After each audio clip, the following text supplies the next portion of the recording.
Hello, everyone. MS welcomes you all to Future You, Set Your Career Compass Right with Experts Insight. And I'm Kalyani, your host for today's webinar. Now, today we will be starting with our series on finance, careers in finance. So those of you who have attended our Future You series, like the past Future You series, you might have seen the 4 episodes that we had on careers in marketing. So we will be now starting off with careers in finance. So this one is part 1, wherein we will be talking about equity research. And before we dive into the topic and introduce you all to our bright young finance professional, let me tell you an interesting little story about when you talk about the financial world and when you talk about stock market, the very interesting stories about the near hit and near miss on making fortune. And this one is one of my favorites because a lot of people would not know who is Ronald Wayne. Only those people who are probably who have been reading a lot on Steve Jobs and on Apple would be probably knowing about Ronald Wayne. So he was the third co-founder of Apple, along with Steve Wozniak and Steve Jobs. Now, in 1976, he sold his 10% share of the company for only $800. Today, if he would have kept that share, that 10% would have been worth of $35 billion. Can you believe it? Yeah, so imagine, this would have probably become one of those fortune stories in the history of capitalism. But well, and if you want to know more about Ronald Wayne and why did he take that decision and all, there are tons of interviews, articles on him and his decision for this. So you see, so every time I'm going to bring you some of these interesting trivia and fun facts about the financial world and the ups and downs of the financial world. So now that we have a healthy dose of finance in our system, let's move to our topic of the day and our speaker, Rishabh Jain. So Rishabh Jain has completed his MBA from MDI Gurgaon, and he has cleared CFA level 2. He has worked with Goldman Sachs as an equity research analyst, and at present he works as an investment banking associate with Candle Partners. So in this webinar, let me tell you what all are the things that we are going to be talking about. We are definitely going to be talking about what is equity research, what is it like to be an analyst, job opportunities that are there, skill sets that are required for you to excel in this particular field, what qualifications are needed to become an equity research analyst, and more. Rishabh Jain, thank you very much for joining us today in Future You. And let's start with your career trajectory. Hi Kalyani, and hi all dear students. So I've completed my engineering in electronics and telecommunication from Mumbai University. Post that, I got a chance to work with Fractal Analytics. It's a data analytics company. My client was Procter & Gamble, and we used to do cool analytics for them. I was really enjoying my work, but I thought like a lot of students out there, a lot of engineers out there, I think you all would feel that maybe something does not seem right. Like, at least I felt that engineering did not come naturally to me.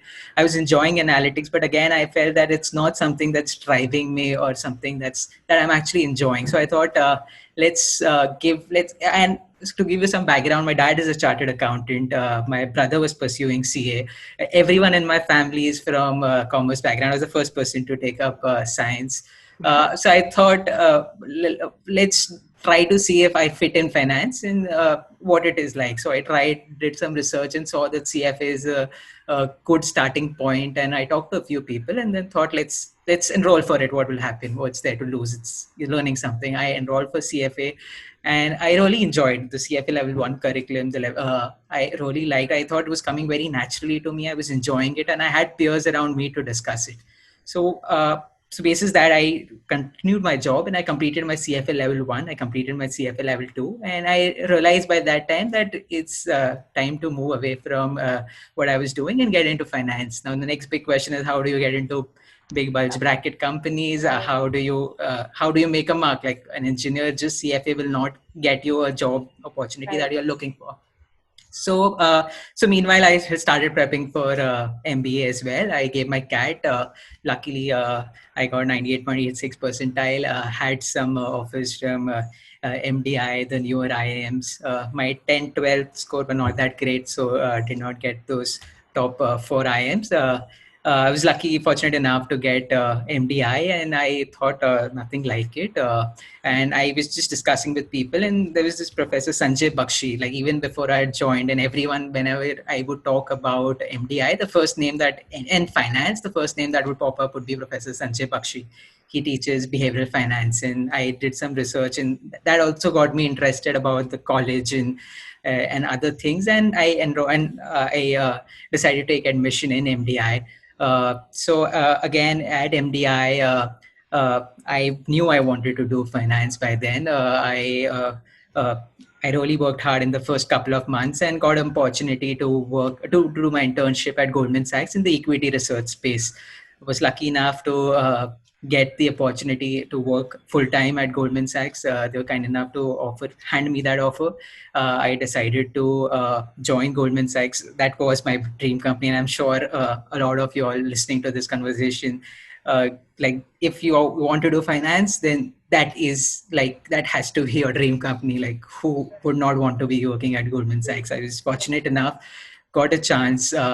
Started working there in the equity research space. I was tracking the US market, US oil and gas market. Was really having a good time over there. I was fortunate to have a great team, great peers, and it's an amazing setup, undoubtedly. But then out of nowhere, I got an opportunity to interview for an investment banking opportunity at Candle Partners. It's a boutique firm. It's a very small firm, 8 employees.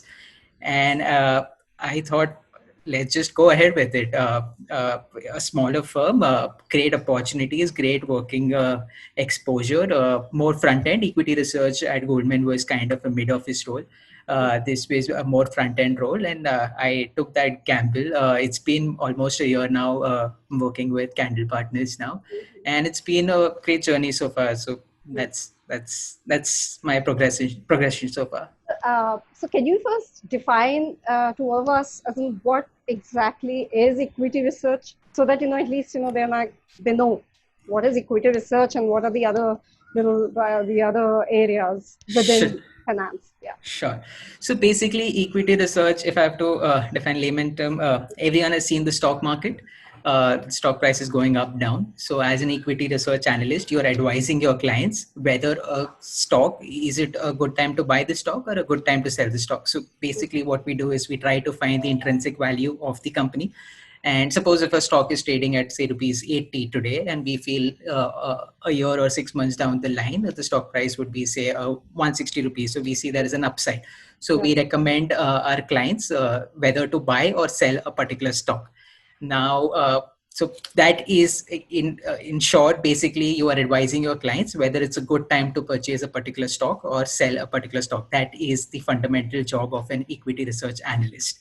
Okay. So what are the skill sets that are required? Also, what are the kind of qualifications that one should ideally have if they are planning to get into equity research, and also as an analyst? So let me go more detailed into first equity research. I've just given you a rough idea right now what it is, but so that will kind of give you an idea as to what exactly it is and what we are doing. So basically, let's understand, if you want to understand if a stock is, let's start with, so the first thing that you do is which sector do you want to get involved in? Okay, so like, for example, I was tracking the oil and gas market, or for example, if you want to start studying, so you start studying the, say, FMCG space. So you first understand the sector. What are the dynamics of the sector? Now, how do you define? Simple way put is first, like, to keep it simple, what is the bargaining power of the supplier? What's the bargaining power of your purchaser? Understanding the market, how is business done in that industry? How do you create an impact? How do you build a brand? What are the challenges? Can anyone start a new company in that sector, or there are regulations?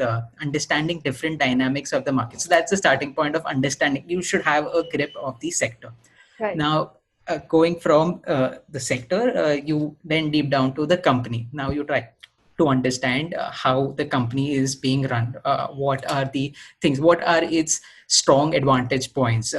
What we try to identify is a moat. It's very difficult to find a moat in a company, but moat is basically what is it that distinguishes it from its competitors, and what is it one thing that completely distinguishes it from all the peers, and the reason why a company is doing well. So you look at all aspects, starting from the management, because management is really important for a company. That the leader is going to drive the company, his direction, his views. You look at the brand, how important is creating a brand in that.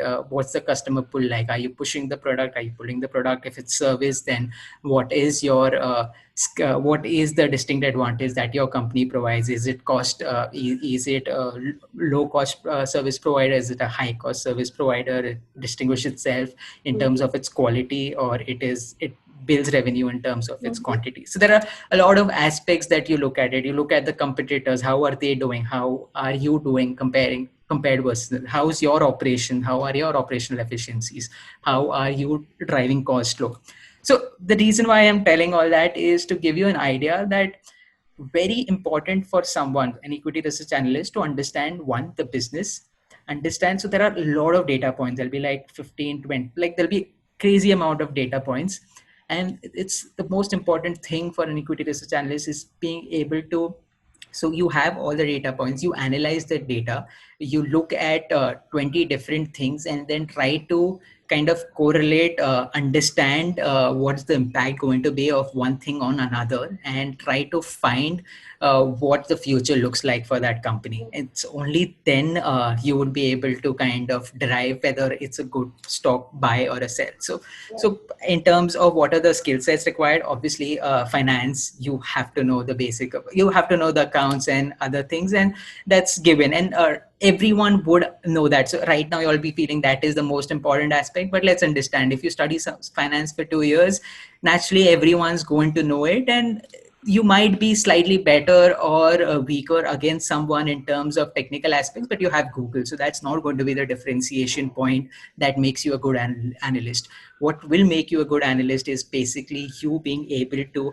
analyze all those aspects and then come to a conclusion, being able to understand what are the strengths, what are the weaknesses, trying to build a story around it. Is there a story to it? Is there an inflection point coming? Like things are happening from a long time, but what is it that you feel that things will start to, so what is it that the management is doing that will cause that inflection point in that company, which would kind of lead to a re-rating of the stock and the share price to move upwards? Or what is it that the company is doing right? So in terms of skill sets, very important. As I said, knowing finance is the most important thing. But from finance, what are the other important things? Being analytically very, very sound, because uh, you have to analyze a lot of data. You have to be able to understand and derive a value from that data. So that is very important. And then let's come to other important aspects. Right. As an equity research analyst, you are going to be writing a lot of reports, because that's your tool of dissemination. Like you're going to be disseminating information through your reports. So you have to be a good writer. You have to be able to communicate whatever your thoughts are effectively through your writing. So it's very important to be a good writer. And other than that, a sell side. So I was working as a sell side equity research, as a sell side equity research analyst, and as a buy side equity research analyst. So a sell side equity research analyst is basically someone who is advising their clients to purchase a particular stock. A buy side analyst would be someone who would be listening to their view, to those views, and then actually making that call of buying that stock. So for a sell side analyst, his clients would basically be all the institutional investors, would be basically your hedge funds, your mutual funds, your long only clients. So these are your clients in terms of so coming back to what are the qualities. Next important quality, as I said, for a sell side research analyst, you have to be able to sell your story. So selling is a very important aspect. Your communication skills are very important, because you're going to get those 5 minutes, 10 minutes for your stock pitch, and you have to make an impact. You have to be very crisp, very concise, and you have to be able to tell that story in the most efficient manner. So it's very important for you to have those communication skills. And these are some of the things that a person who has come to interview would look for. One, your communication skills. Second, written communication skills is not something they'll be able to test in the interview. Third, your ability to process data, analyze information, and derive an outcome from it. So these are some of the things that are essential from an equity research analyst perspective. Okay. Yeah. So let's take one question here. Attendee is asking, I recently qualified as a CA and joined HCL as a financial analyst. And right now, I've received offer from Goldman Sachs for regulatory reporting, which is a back-end profile. My end goal is to be in investment banking. So which one to opt, HCL or GS? Please guide about this in the webinar. Okay, so firstly, you'll have to understand why do you want to do investment banking. See, it's glamorous, it's cool. Are these the factors that is driving you to do investment banking? Understand your strengths and weaknesses. That's like the most important. Don't be in a rat race trying to do things just for the sake of it. Understand whether you have the skill sets. What are skill sets that would be required for investment banking? I think uh, uh, equity research and investment banking initial years, you would feel that all the skill sets required are kind of same. Like you have to again be good at communication for investment banking for sure. You have to be good at finance. You have to be good at you have to have that analytical mindset. Finance is a lot about data crunching and numbers. So undoubtedly those things are important. But one of the most important things in investment banking is man management skills. Like that is the differentiator. Like equity research not so much, but any investment banking, what separates a good investment banker is his man management skills. At the end of the day, an investment banker is a mediator between a buyer and a seller, and there are a lot of parties involved, and you have to be able, and everyone, you just start a discussion with your friends in a room, 5 people, and you will see so many different views. Now as an investment banker, a buyer and a seller, and then there are the buyer and the seller will have their separate consulting teams and other teams. Now being able to get everyone on the same page, being able to get things done, I think the most important factor for investment banker is the man management skill. So first, understand your strengths and weaknesses, whether you actually fit in. Just don't see. There's no problem being at a back office role if you are good at something, and if you think you're understand your strengths and weaknesses, because that's what's going to take you ahead in life. If you cannot do that, if you run behind roles, trust me, in a year, 2 year, you will be left nowhere. You will be neither this place nor that place. So that's the first thing. Now coming to your question, as I pointed, I try to speak about all these things so that you understand where will you be a good fit. One.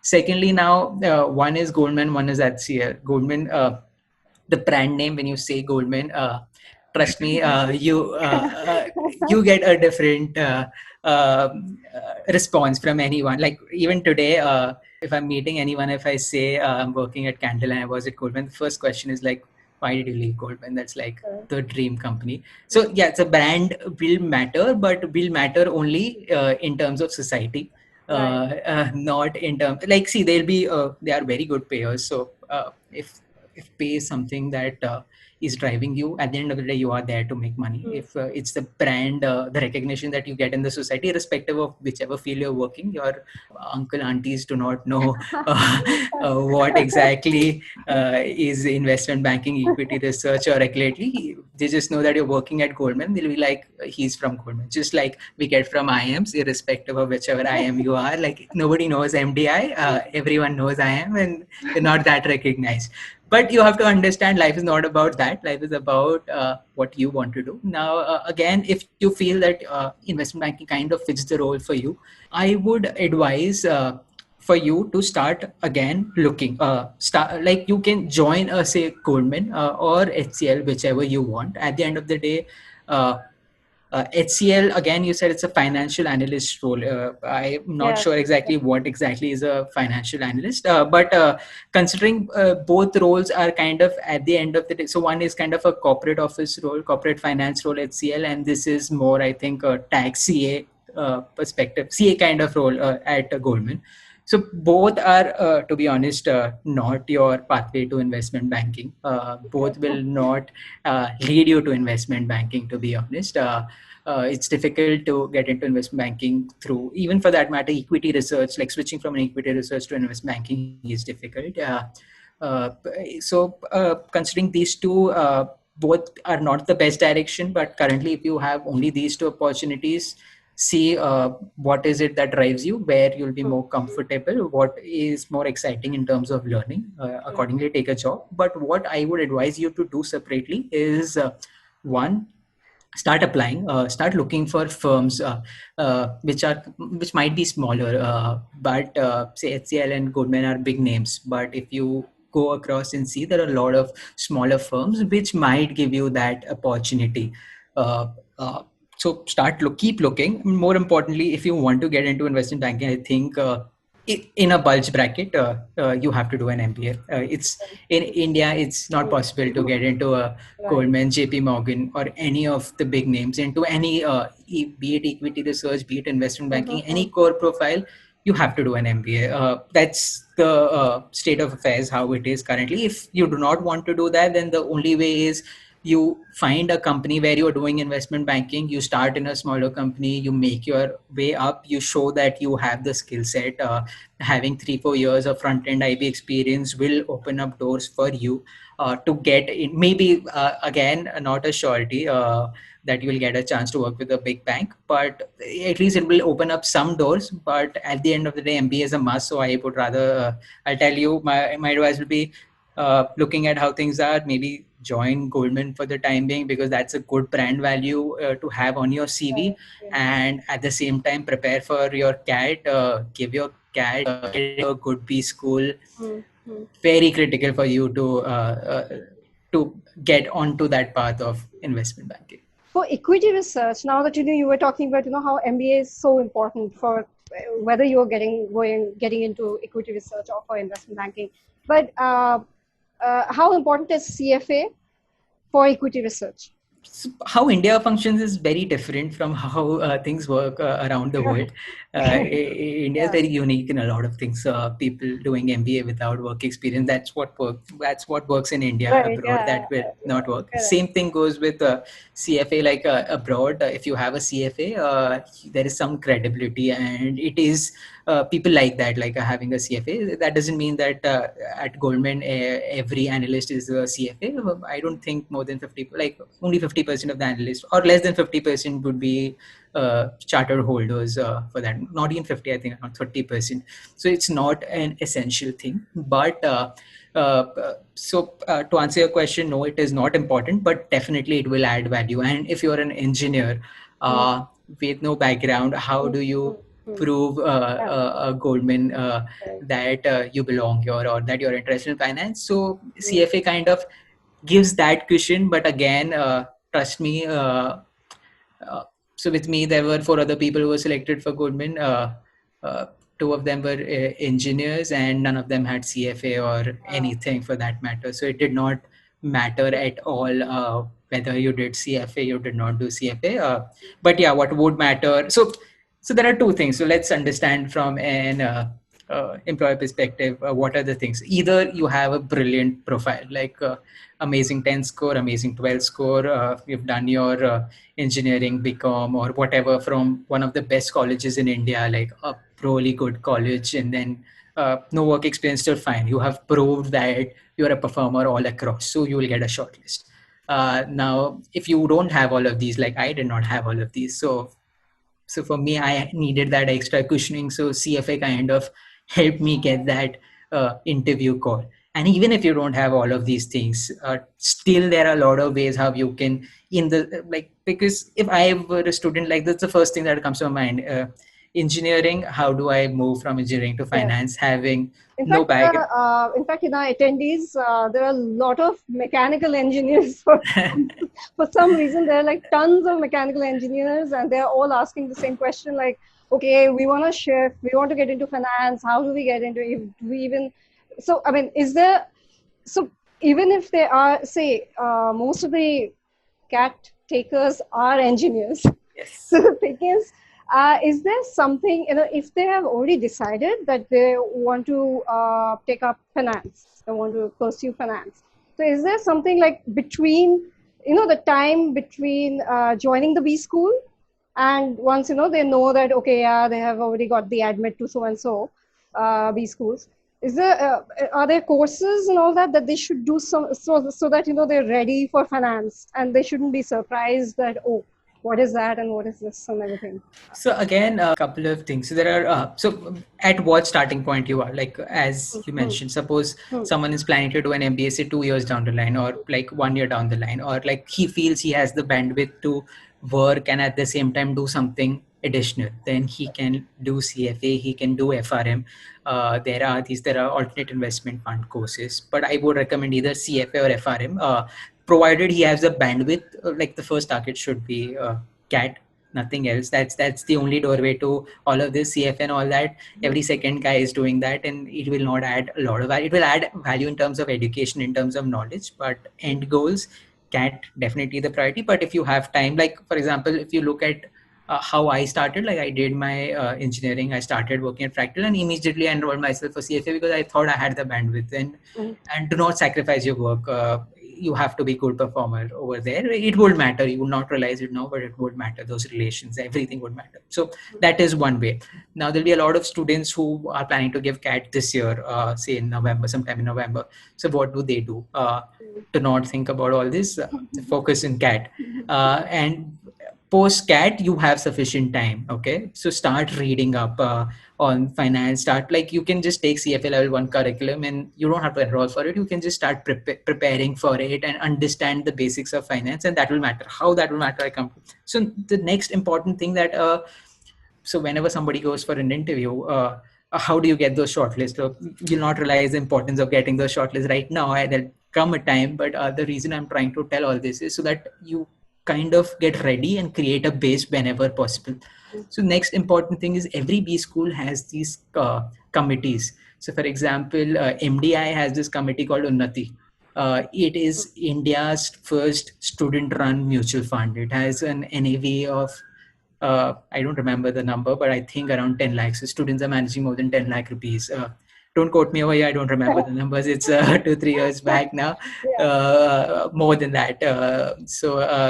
But yeah, they are managing a significant amount of money. And so JP Morgan, when it comes to the campus, the first thing they're like, Acha, how many guys from Unnati? Because they are excited. Why they're excited? Because I was a part of Unnati in my first year of that student run. So it's very, so out of 240, say an MD has a batch of 240, out of which like around 24 people are selected, and you know that these 24 people really want to be in finance. That's like a differentiating factor, that these people are really interested. And so every college, every I am Lucknow has their own student finance committee, which is really popular. So every college has these committees now, and they know like people are coming from engineering background. They're going to give that opportunity. So, but you have to show that effort and prepare for it. So knowing those basic finance, and more importantly, they're going to test your logical skills, things that you have been able to get to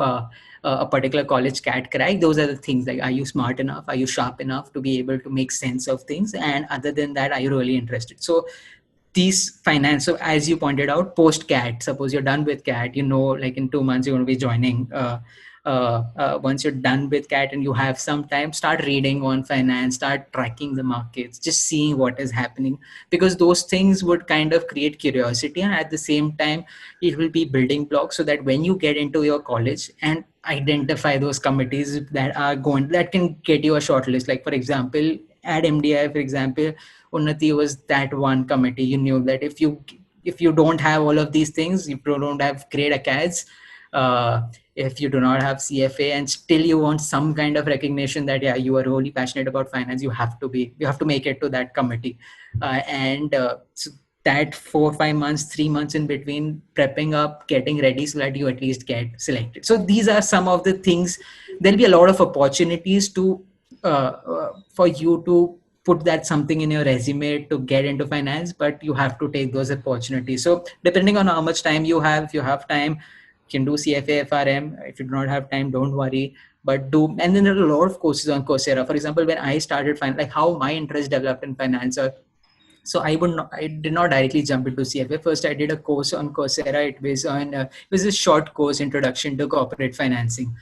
Very simple course. It was taught by one of the great professors, and it was a free course. So I enrolled for that. It was a short course. I really enjoyed. So those certifications also help. See, these are not going to get you shortlist. Let's be practical about it. But these things would kind of help you understand whether you're liking it, and it'll be nice for you to think that doing one course would kind of help you understand something that you've not understood for 25 years of your life, and like telling you that, okay, I belong to finance. No, that's not going to happen, but at least it'll be some starting point. So I would advise you guys to do some introductory course to accounting, to corporate finance and stuff like that. So yeah.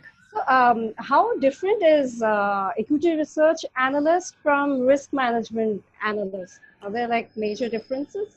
Risk management, I again, I've not done a full-time job, but of what I understand, it's more technical, more like there's a rule and you're following those rules and you are deriving something, or you're trying to build something based on some rules, whether you're trying to identify, say, customers which fit the bill, to not do that. So it's more rule driven. You have to know your finance, you have to know your stats really well, and you have to know all of those things. And going forward, I think, so let me come to Python and other things later. But coming back to your question, and equity research will be more, you have to be more creative. You have to be able to think of things in a very, you have to bring in that differentiation. There are thousands of analysts doing the same thing, researching on the same company. Everyone can see the data, that there's nothing like, there's no inside information. Everyone can see that data. You and 1,000 others are analyzing that same company. So being able to distinguish that is what makes a good equity research analyst. So you have to be creative. You have to be able to sell. So again, communication skills is very important in equity research, not so much in a risk role. At the end of the day, if you are in a big firm like Goldman, your communication is going to be important for any role that you take, unless you are in the technical space. But yeah, so that's something that distinguishes the two. Yeah. So, what are the steps to climb up the career ladder as an equity research analyst or as an equity researcher? Okay, so once you mean once you have got into this field, now Yes, how yeah. do you move up the ladder? So Pete, I'll not. Let's first generalize things. So let's So, like, talk about. you can also tell us, like, what is a typical day Okay. for an equity research analyst, and then you Okay. can talk about, how to move up the career Sure. ladder, and what is it that, how do you know, like, oh, okay, I've reached there, where I mean, this is it, the Got it. pinnacle of equity research. So let's start with my day at Goldman. How was my day, and what did I do at Goldman? So I was, as I said, I was tracking the US oil and gas space. I was tracking upstream oil and gas, basically companies that produce oil, that extract oil. So I was tracking that.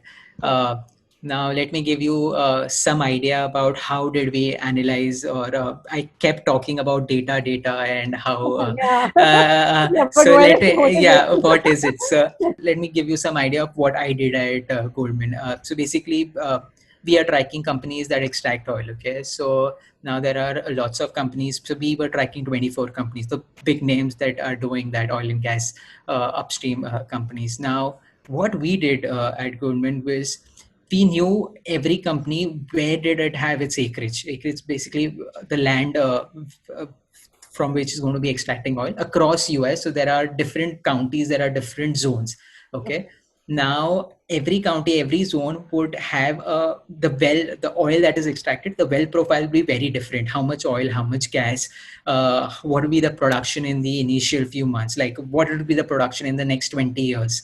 That kind of, so we have historical data that wells that have been drilled over here, what's the production been like, and you can imagine how many wells we are talking about, how much data we are talking about, how many counties, how many regions, how many different profiles, different type of oil, was the mixed ratio oil, NGLs, gas, what's happening. Okay. Now we know, so US companies are very efficient in terms of giving, informing, in terms of information. There's not like India, you hardly get any info. US, you get tons of information. So you would know in the next 4 quarters, so a company is planning to drill a well in which zone, in the first quarter, in the second quarter, third quarter, things will change, but you know that the next 2 quarters is set and the third, fourth quarter might change.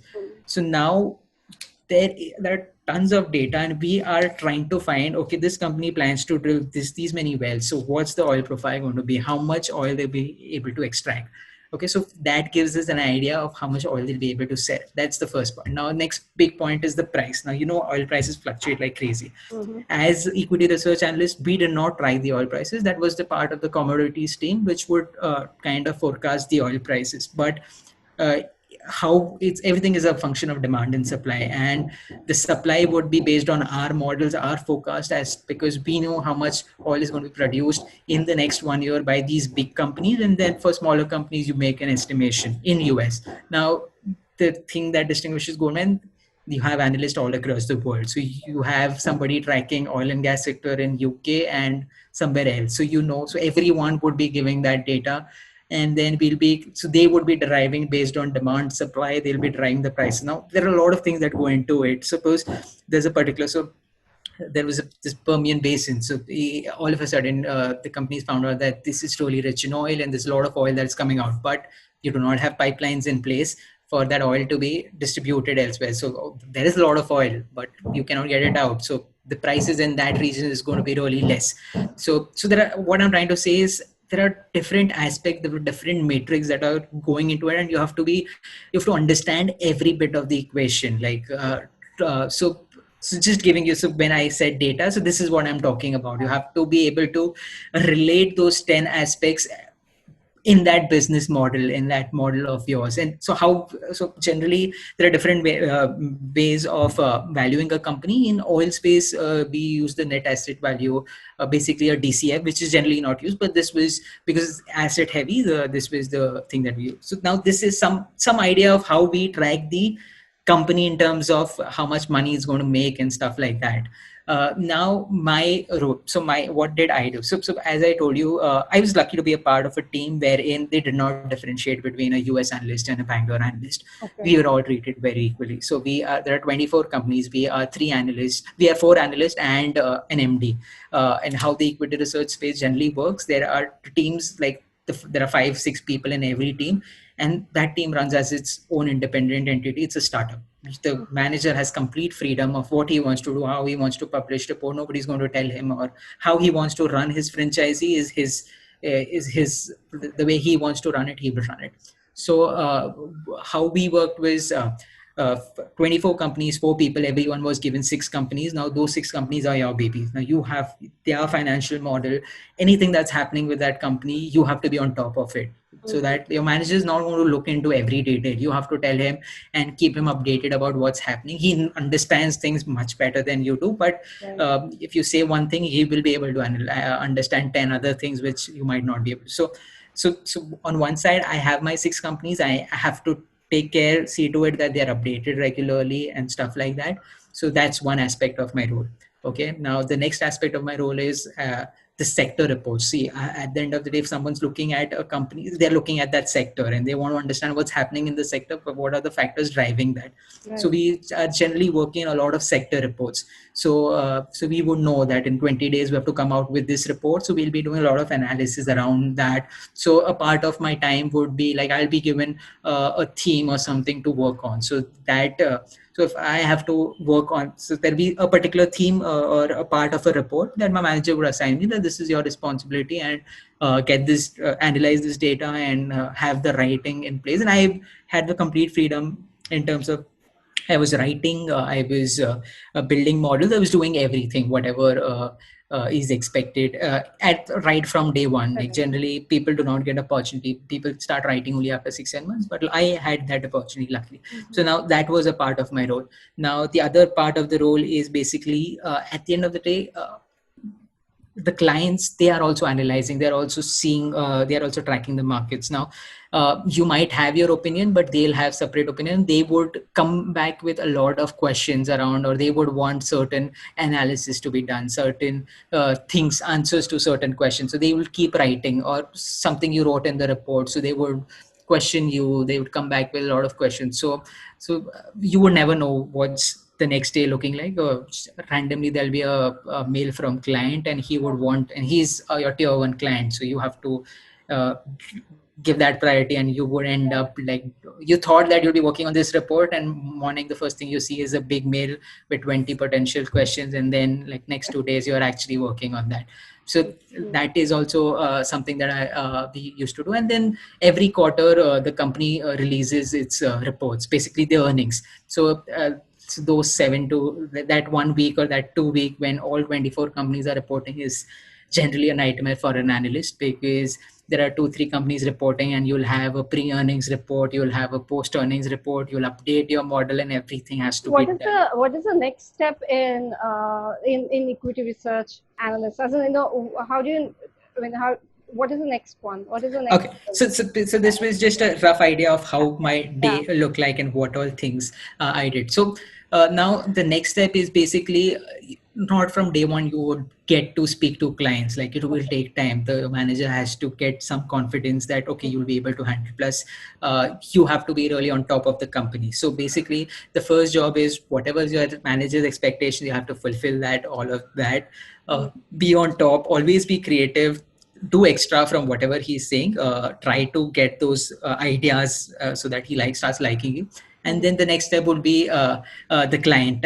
Like, you would be given a chance to directly speak to clients, address their queries, and then gradually from there addressing queries. So this takes like 2-3 years, and then you start pitching to clients. Like, then you start doing what your client or your manager does, but for, say, not the tier 1 clients, the tier 2 clients. So that's where you start. So now you start pitching your ideas, your conviction points, your buy sell thesis to those clients. So at the end of the day, it's all about getting your stock calls right. And it's not just getting it right, knowing that your client should know that that idea came from you and not from some other analyst. So you have to keep hammering that thing, that it's your idea that has helped him make money, because there'll be 10 other analysts who will be saying buy, but it wasn't.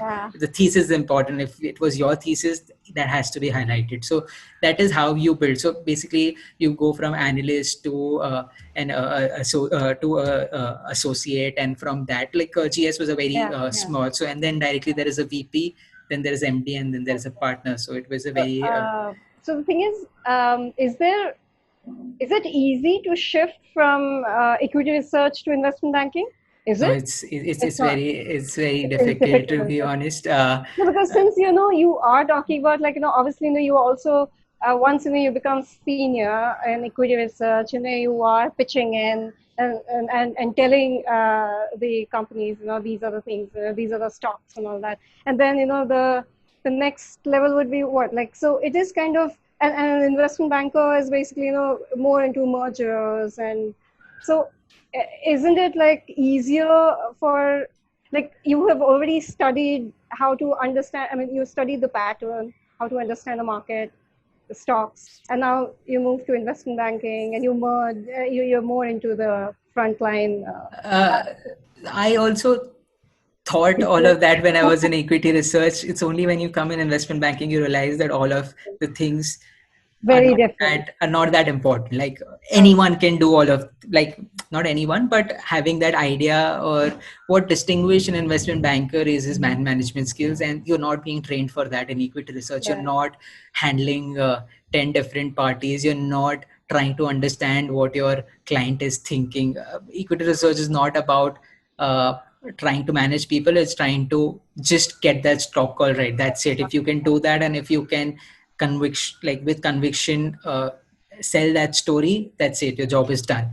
Investment banking is about management skills. It's about handling people. So I'll just give shortly about I'm sure there's a question here. Sure.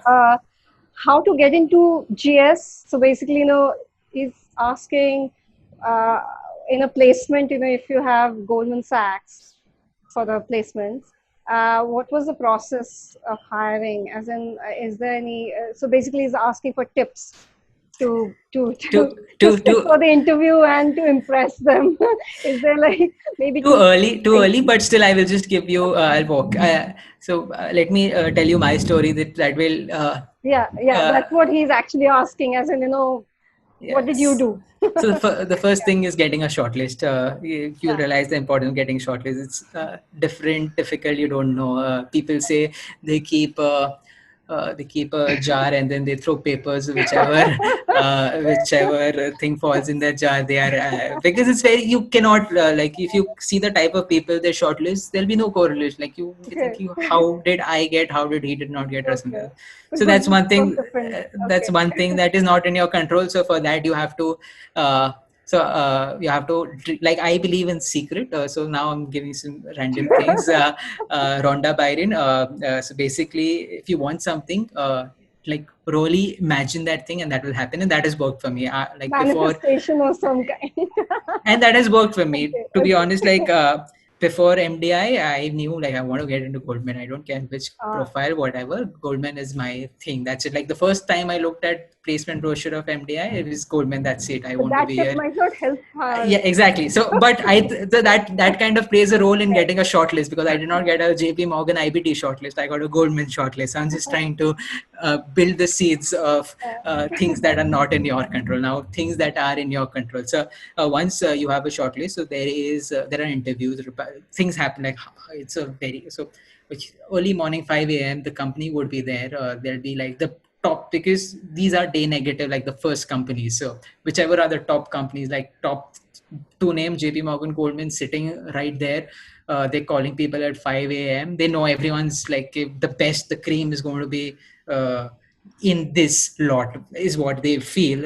It's never the case. Not never the case, but everyone's equally talented. But yeah, so now coming. It's a very quick process. They have to take a call very quickly. So every interview would be like 20, 30 minutes. There'll be 4, 5 rounds of interview. And trust me, it's enough for someone to gauge you. Mhm. Now, I'll just give you an idea of the question that I was. I don't remember if this was Goldman or if this was some other company, but I had just interviewed for two. Parallelly, there were two interviews going on. Like I was sitting in one Goldman and then sitting on. So one of the questions was, I was given a tie. I was wearing a tie. Okay, and on that tie there are a lot of not diamond stripes. So because of the stripes, diamonds were made kind of on the tie. So I wish I could draw, but yeah. So Yeah. you can imagine. So there are a lot of squares on your squares or rhombus or triangle on your tie. And the interviewer asked me, okay, can you tell me how many such squares are there on your tie? I was like, so you are generally, before the interview, generally prepared. So these are called guesstimate questions.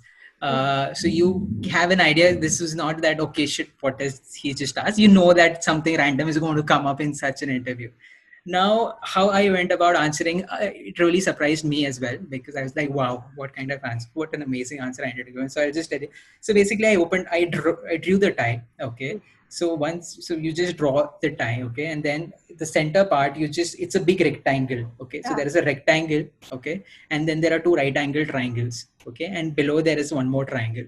So those two right angle triangles you combine, and that becomes your isosceles triangle. So there is one rectangle, there is one isosceles triangle, and there is one, say, an equilateral triangle below. Okay. Now I say that I believe this is the length of. I tell him that, okay, according to me, this is 20 centimeter, 40 centimeter is the length and the breadth, and I break like every square would have that one figure, that whatever he's looking for. And then eventually I ended up in, within 2 minutes, I could give a very structured answer. Like I broke a complex problem.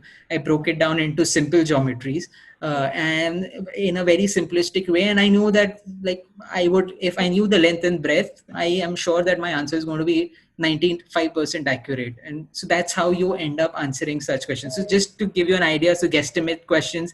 So just thinking out of the box matters. And other than that, there'll be finance questions. There'll be questions about your past, about what you have done. Okay, at Fractal, what did you do at Fractal? So those things you might have not done crazy things, but at the end of the day, you have to be able to sell it. You have to make it sound that you have at that company, you made the company earn billions of dollars. Like you have to project it in a way, even if I am sure you have seen those memes wherein like you're just sweeper, but even if you're sweeping, like you can just change the language and make it sound that you've done the most difficult thing in the world.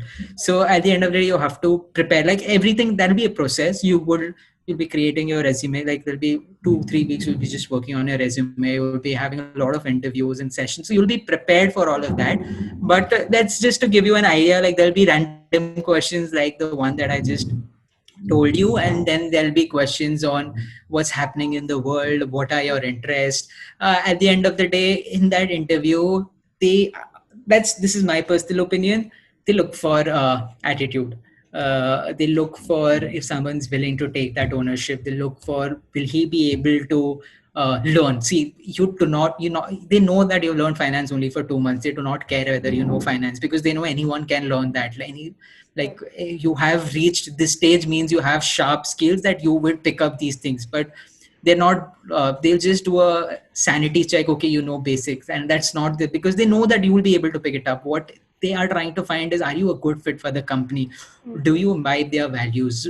Culturally, do you fit? Say a Goldman would give a lot of importance to culture, about you fitting into that role, you being able to manage people around you. Other than that, can you take stress? Not exactly stress, but can you take, like, if there's something that needs to be done urgently and it is a requirement of the job, so will you be able, how would you perform in those stressful situations? Do you lose your calm, or do you stay like you do you panic, do you stay calm? So those are the things that would matter. And right from, like, even right now, like next 2 years when you're preparing for CAT, like try to put yourself in uncomfortable zones. At the end of the day, try to enroll for something that you're not comfortable. And sitting in interviews, basically they're going to take you out of your comfort zone, and understand the importance of taking ownership. It's only when you start taking on, like when I saw the people who got selected, I could feel that people who had that right attitude in them, who would be very excited about things. So you cannot fake excitement for something. If you like finance, that excitement will show, and that will come only if you read upon it and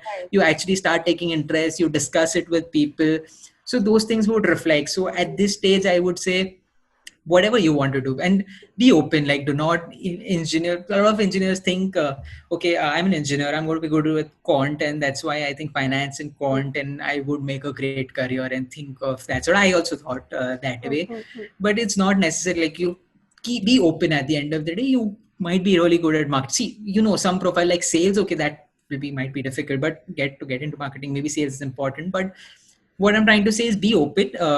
This is too early for you to decide, but yeah, if you have little bit inclination, do something about that inclination. Enroll for that. You can give half an hour for a month every day to know a little bit of finance. Do those Coursera courses. So start building. If you have that inclination, do something about it rather than just keeping it inside, but not at the cost of your CAT. Right now, CAT is the most important thing. Getting into it is really important. So yeah. So what are the kind of job opportunities that open up for people, who are in who have decided finally, like after completing their MBA, and now they know that, okay, finance it is, and now they also now know that, okay, equity research it is. So what are the kind of job opportunities? What are the companies that they can go to, other than, of course, other than Goldman Sachs, JP Morgan? So all big names, say Goldman Sachs, JP Morgan, they have their own equity research. Other than that, there's Edelweiss. There are tons of brokerage firms. There's Sharekhan. There are a lot of brokerage firms. So basically, how these companies. So let me give you some insight about how Goldman makes money out of equity research. It's not the research that we are selling. At the end of the day, our research is actually free. But who gets access to that research is basically anyone who buys and sells stock through a Goldman broker. So we get commission on those stocks. Whenever a person places a buy or sell order, so there is a small commission, brokerage fees that is paid. So that is the money that Goldman makes. So a tier 1 client would be someone who has to do minimum this much of has to do these many, has to get the brokerage fee, this much amount of brokerage, then he'll be classified as tier one, and then all his needs would be met by Goldman. So any brokerage firm, there are tons of them. There's Edelweiss, Sher Khan. There are lots of them. Everyone would have their own equity research division, and these are some of the companies. Somebody has asked, can I get placement in BSc or NSC after doing an MBA in finance? I am not well equipped to answer that question. But so again, when I was talking about certification, there are BSc or NSC certifications that are there, some of them. So maybe you can look at them as well.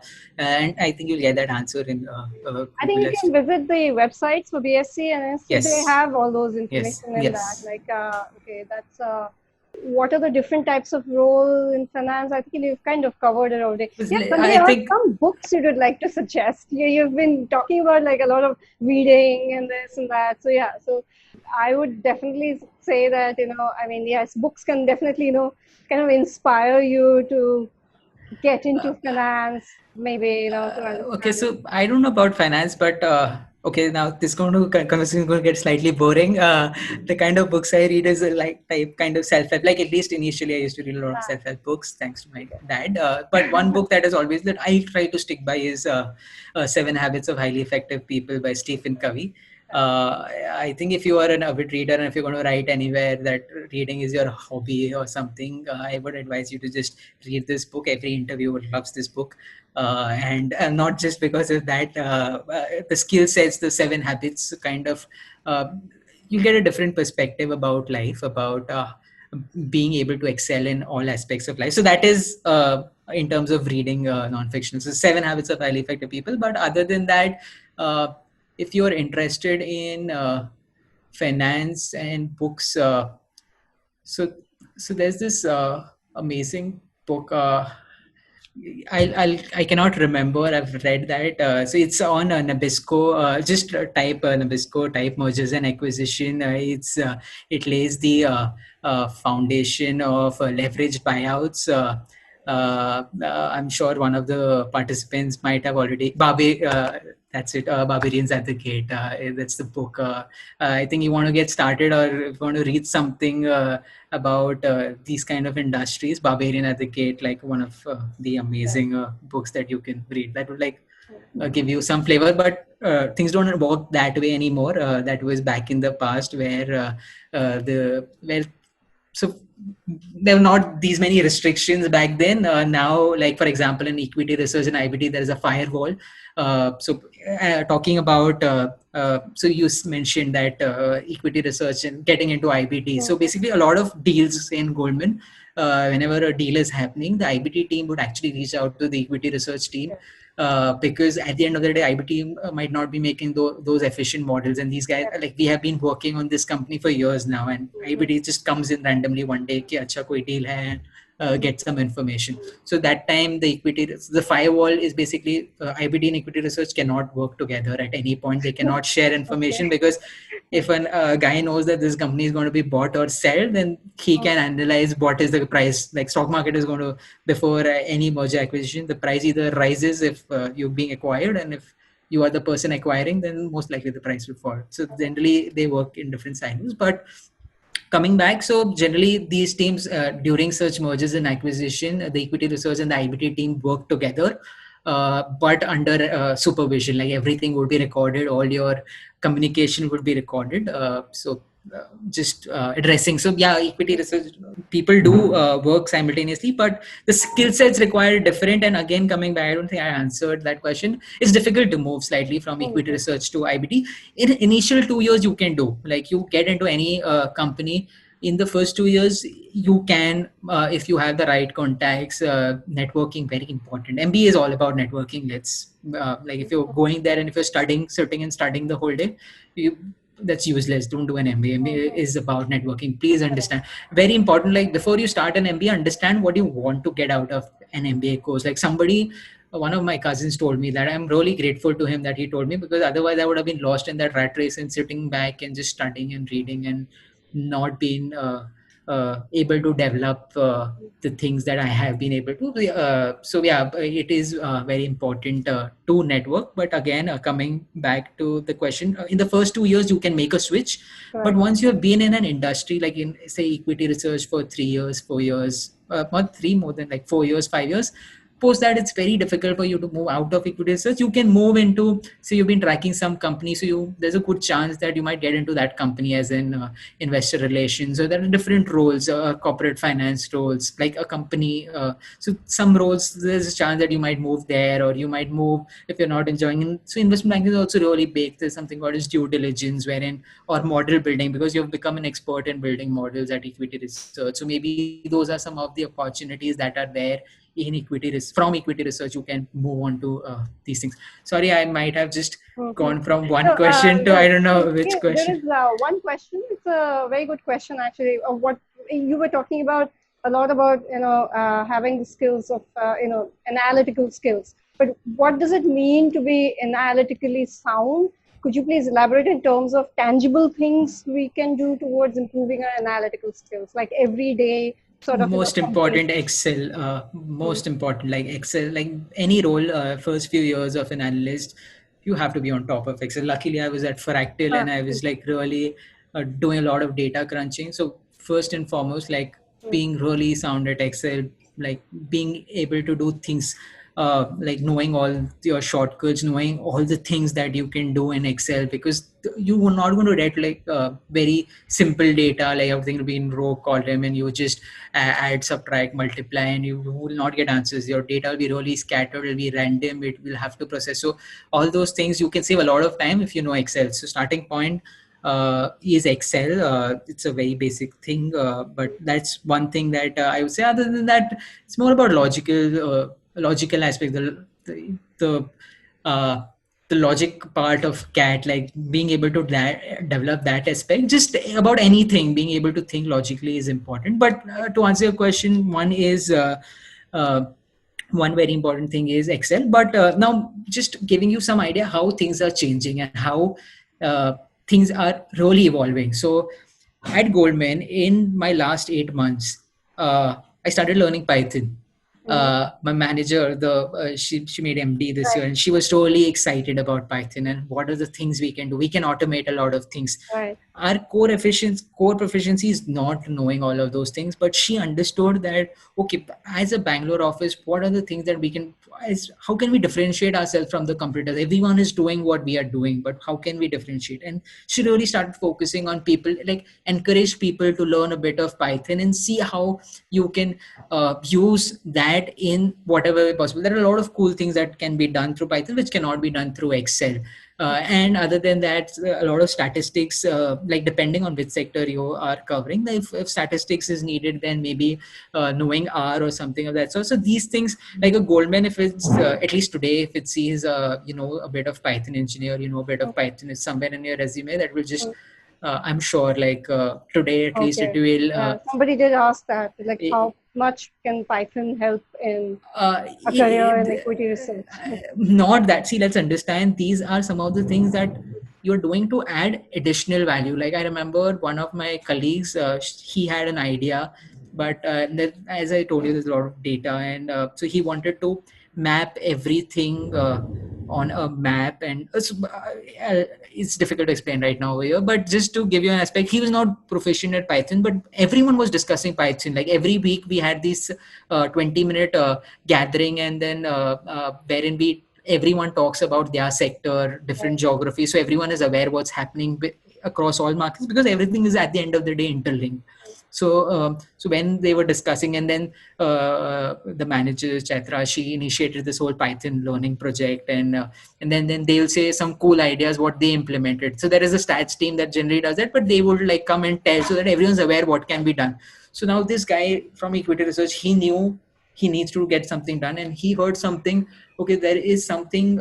Something can be used to get me what I need. Now they used to collaborated and came out with a report, and that was a smashing hit, and the manager appreciated, and everyone, like he was all over, like, so you understand, knowing that something can be done. So these things is some, like having Python, you don't have to be an expert, but just knowing what all can be achieved using these skills. And as an engineer, additional value, this is where you add additional value. You lack maybe some bit of finance, but you can add in a lot of these things. So I would encourage, if you have even little bit of interest, it's not important, but these are some of the things that distinguishes you. Just mention somewhere Python, like that's the buzzword. At least a year back it was the buzzword. I'm sure it will be right now and for the next few years. But if you get a chance, learn about it, have it somewhere on your resume, but be able to speak about it. Don't randomly put things on your resume. You'll tank, or you will not be able to clear any interview if you fake anything. What is the difference between, somebody has asked, what is the difference between accounting and finance? There's also another one, as in how do I even know that, if I'm meant for, when do I decide, and how do I decide that I'm meant for finance and banking, a career in finance and banking, and not, what if, they're basically, the person is asking as in, if you decide that you want to be in finance, but you are not good at it, or your skill sets are not there. How do you decide, when do you decide that it's your cup of tea or not? So let's understand something. So there are a lot of engineers who want to switch and get into finance, and there'll be a lot of CAs out there who would be doing an MBA and wanting to go to marketing. I know a lot of my friends, at least my peers, so MBA is that all about, as I told, marketing. There'll be a CA, there'll be an engineer, there'll be someone from art sitting all together, and everyone wanting, feeling that grass is greener on the other side, and everyone having different talents and skills, and everything coming together in that group project, and you learn. Again, I deviated from the question. Now coming back, first question was on accounts and finance. Accounts, again, very technical. Everything is by the rule.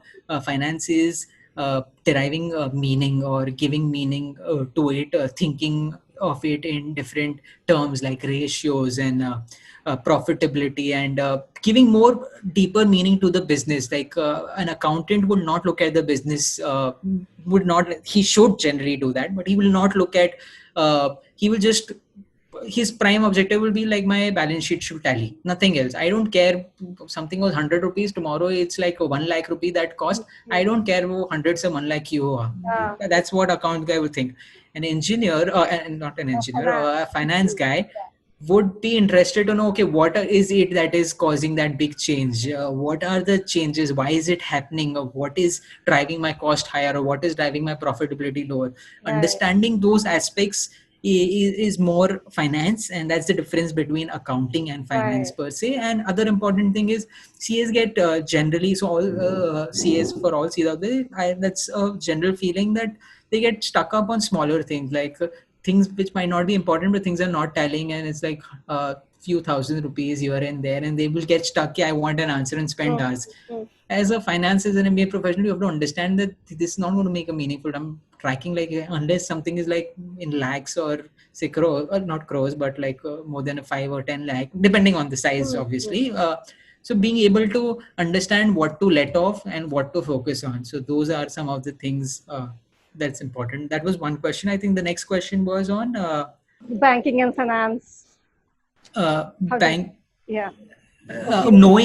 if you are a fit. If it's my cup of tea. At the end of the day, let's be honest, even after 10 years, I would also not know that answer to that question, whether I am a good fit here or whether I'll be a good fit somewhere else. Unless you're a Sachin Tendulkar and you know that nobody can hit the ball as sweetly as you might not know. So you keep, for example, I moved from equity research to IBD. I was enjoying equity research, no doubt, but I thought that maybe 10 years down the line, that's something that I don't see myself. So I took a switch, and now things are you can take a switch. It's not considered a taboo, changing companies and stuff. So coming back, I don't have a good answer for you, but you have to analyze, get in depth what drives you, what are the things that you're looking for. Other important thing that we missed, equity research, IBD, these are high demanding roles, okay? IBD even more. Somebody has asked, actually, is it true that finance professionals lead a very stressful life and they don't have any personal time? See, one thing, let me tell you, everything is individual driven. I am kind of a workaholic. I know, even if I'm in the best, like Amex is considered to be, I know my friend, like, again, a workaholic, and Amex is supposed to be like really chill company, and I know that irrespective of the company, if he goes there, he's going to slog. because that is his inherent nature. I am someone who would keep finding something new or meaning or trying to do something different, because that drives me and that is how I am. So now, be it any firm, I would end up giving those extra hours. But at the end of the day, so there'll be a person, same company, same department, everything same. One guy would be working just 9 hours, 10 hours, and he'll be efficient. He'll be like really smart and getting things done quickly. And there'll be someone who might not be that quick or smart, and you have to make up for that through hard work. And at the end of the day, you will get there. It's not that you will not become efficient. If you're not efficient today, and if you keep doing that for, but it is a stressful thing, is what the person okay, again, now let's like understand what interests you. Like a sales role, can you go to the floor, can you go to the street every day? Is that something is that something that you can do? There are some or do you like to work from an office? One thing that's a difference to get, because if you go into sales and marketing, there's a good chance you will end up at sales. Let's be honest, you might not end up in marketing directly. So what is it? So I would rather think of it that way. I would rather work. I don't think I can go out. And second is, what are your skill sets? What are your strengths and weaknesses? You have to, at the end of the day, understand that. For example, I knew I'm good at analytical skills. I can assimilate a lot of information, and I like sitting, like obviously for client meetings, you have to end up going and traveling. So that kind of is sufficient, but I don't think I can go on the street every day and go from shop to shop and talk to thousands of people. That's not me. I cannot. I want my space, need my things. So you're basically talking about, like, it all depends on person to person, as in their aptitude, and they'll have to decide it. I mean, yes, nobody else can decide it for them, right? them. So, okay, because we are actually running short of time, and there's so many questions. There's one, I mean, I'm only going to take those questions which are really important and which are very, very related to this particular equity research and all. So, what is financial modeling? So basically, let's understand. So there are three statements: the balance sheet, the P&L, and the cash flow. So basically, for financial modeling, is basically at the end of the day plotting the historical numbers. These three statements are interrelated, and then plotting the future forecast, like next 5 years, what you expect. So that's the basic model that you have. Now, other than that, depending on what you're looking at, you'll analyze it from different perspectives. Like at the end of the day, if you have to value a company, there are different things. You might value a company using multiples. So there are different multiple P, multiple EV, EBITDA, depending on whatever you're using. So those aspects, if you're doing if it's a project, then you want to calculate the IRR or the NPV. So those things then, so this is the building. So the three financial statements are your building block. Now, based on that, you would derive your you'll do an NPV analysis, IRR analysis, or you'll derive your value. So at the end of the financial model is basically everything about that company in numerical terms. Now that P&L, the sales and the cost, now everything will have its own separate derivation. Like how do you derive sales? Different sectors, that'll be different. What are the costs? That'll be different. So everything. But at the end of the day, it's just these three financial statements. Okay. Is equity research similar to an equity analyst? Yeah, this person has actually sent the same here. Three people have actually asked this question. So might as well, if you can just answer. And also, is there, I mean, if you can, or otherwise, if you can take this question, what are the options available for after completing MBA? What are the paths that we can decide on, as you have already spoke about in equity research? But what is treasury management? Is it a role in finance? There's a lot of these questions. A lot of like. Let me just take question. Yeah. You can answer this if you can, and I'll look for one good question to end. So you can, you can. I can. So I read some questions. So treasury management, so you can Google it. It's a part of finance. The banks hire treasury. Like managing, but I'll not be the best person to speak. So I think there is a good question. There was one question: how do you get into PE, VC? Because back in the days, investment banking used to be like the most glamorous job. Today, that's turned to a private equity venture capitalist role. How do you get into it? It's very difficult. PE, VC firms, like very small, there'll be like 5, 10, 20 employees. That's it. Making a mark is very difficult. You have to be. There are different ways of getting it, but generally, if you want to get into a bulge bracket, then you have to be from IMABC. or some reputed world reputed college. That's one way. Other way is you have to have some startup. It's okay if you have failed, but you have you have done something, you have started your own company, you know operations, you know the risk. Because at the end of the day, what are these private equity venture capitalists? They are generally, VC is looking for startups. He wants to invest his money in a startup that can grow. Private equity would want to it will get involved in that company's operation and try to, not only will he invest his money, he will use all his resources, his contacts, and help that company use his experience to help that company grow to a next level. So a P would like, if you are someone who has done some kind of a startup and understand what it takes to build a company, those are the people generally get hired. But other than that, if not these two, then the only way is through investment banking. You get into investment banking, you do that role, and then hope and that you get have connects to get an interview opportunity. And once you get that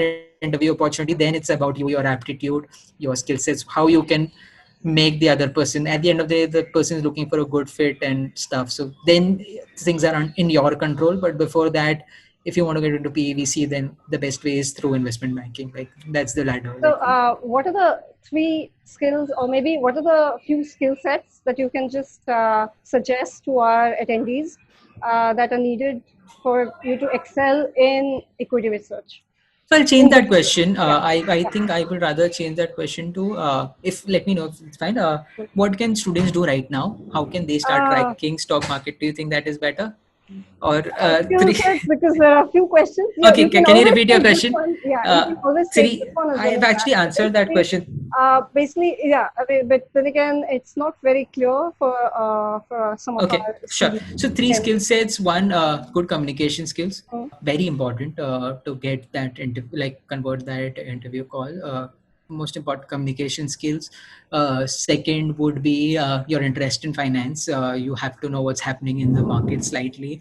Show an interest. There'll generally be a stock pitch. Like every equity research interview would have, you'll have to give a stock pitch. So stock pitch is basically in 1 minute. It's like an elevator pitch. In 1 or 2 minutes, you have to tell if any company, whichever company you feel is a buy or a sell, and why. And it has to be very crisp. You give a short intro. You give 3 rationales as to you should buy the stock, 1, 2, 3, and then what are the risks, and again reiterate whatever your points. So basically, so for that you have to start reading up and being aware.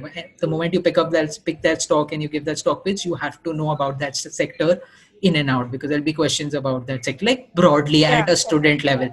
So that's second very important thing. So one was communication, next was finance, or having an interest, showing inclination towards equity research and stock market. Third, general aptitude, come up like interview skills, or in terms of for you to grow, basic skills like Excel and being able to analyze data, and those are some of the things that. And the thing is, like, since you were saying something that you wanted to actually share with the attendees, I think Yeah, right now what they can do, because most of our attendees are actually preparing for CAT right now. Exactly. So post CAT, what just can very you do? briefly, so that Sure. you've already gone. So post CAT something, what can you do? Like pick up one company. Can be take up a FMCG company, a Britannia or an HU. HUL is still difficult, but take up some company. Look at the annual reports, read what that business is about, go to IBEF, there'll be some IBEF research report on the sector, read up on that sector, understand that sector, post that, look at the presentations of that company. Even if you don't know finance, it's okay. Just read the presentations, what are they trying to do, read the conference call. So after every earning, there's a conference call where analysts ask question to the company and they answer. Read the conference call, you'll get everything on internet. Post that, there is there's a company called, there's a site called Value Picker.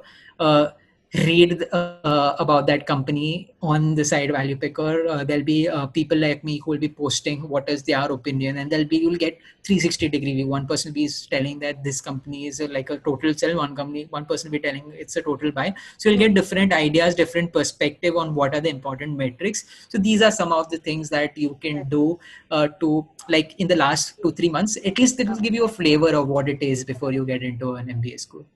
All right. Thanks a ton, Rishabh Jain, for speaking and taking so many questions and sharing with us your learning and your knowledge so far. Before we wrap up, I would like to thank all of you attendees as well. And this is Kalyani Majumdar from IMS Future You, wishing you a great weekend. Stay home and stay safe. Good day. Thank you so much, everyone. It was great speaking to you. Thank you, Rishabh. Thank you.